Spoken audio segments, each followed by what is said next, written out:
So much to digest. It's a fantastic round. Justin, welcome back.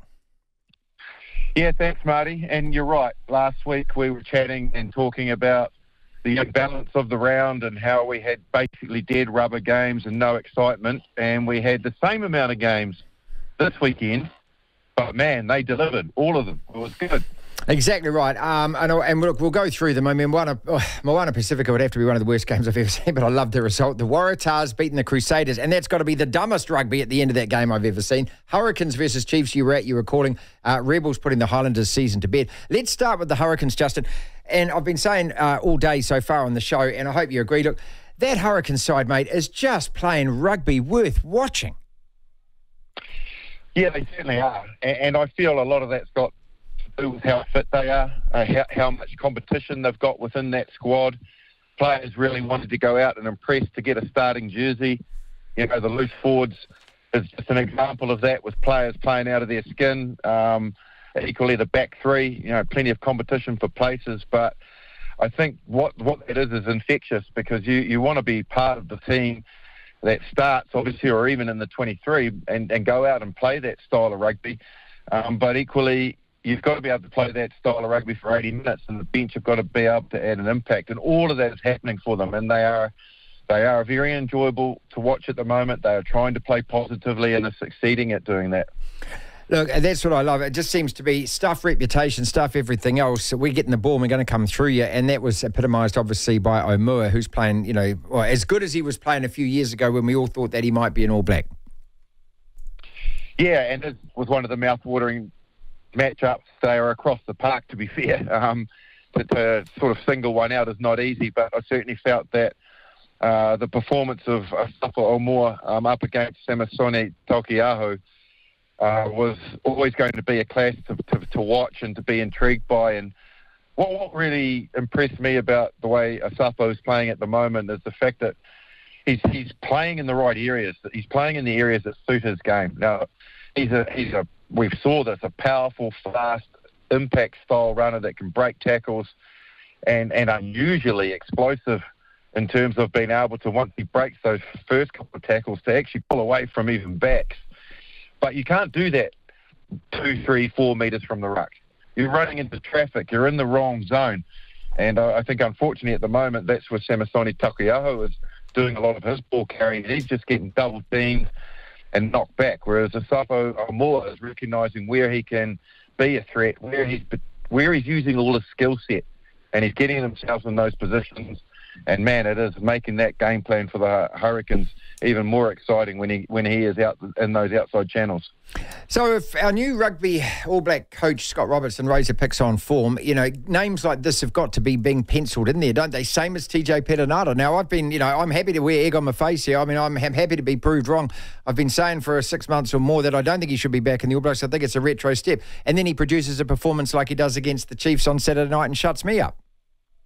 And that's not easy. I'll tell you, it's harder to shut me up, Marty. But you're not far behind me. Go on. So, in that line. But yeah, look, I certainly have said, and I've obviously said it publicly, that I just don't see the drive and the competitiveness of TJ Perenara ever going away. And yes, you're going to get a little long in the tooth at times, but when you know the game and you know it in and out, and you are competitive, and you've worked hard. Look, the guy is getting up in the morning after games and doing 10K runs.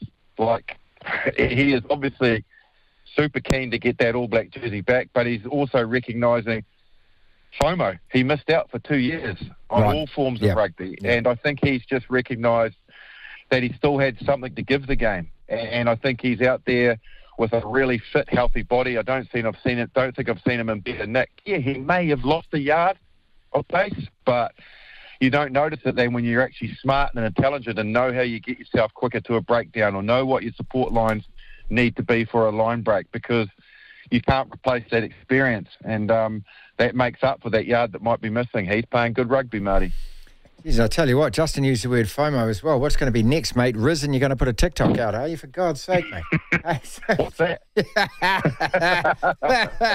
I want to move on to the Rebels next. I know I've got so many different topics to talk to you about, but I want to move on to the Rebels, mate, who are 5 and 8. Justin, on the points table, they are ahead of the Chiefs. They are in 4th spot. They're ahead of the Crusaders. No one was saying this was going to happen after 7 or 8 rounds, did they? They deserve to be there. They've won 5 games out of 8.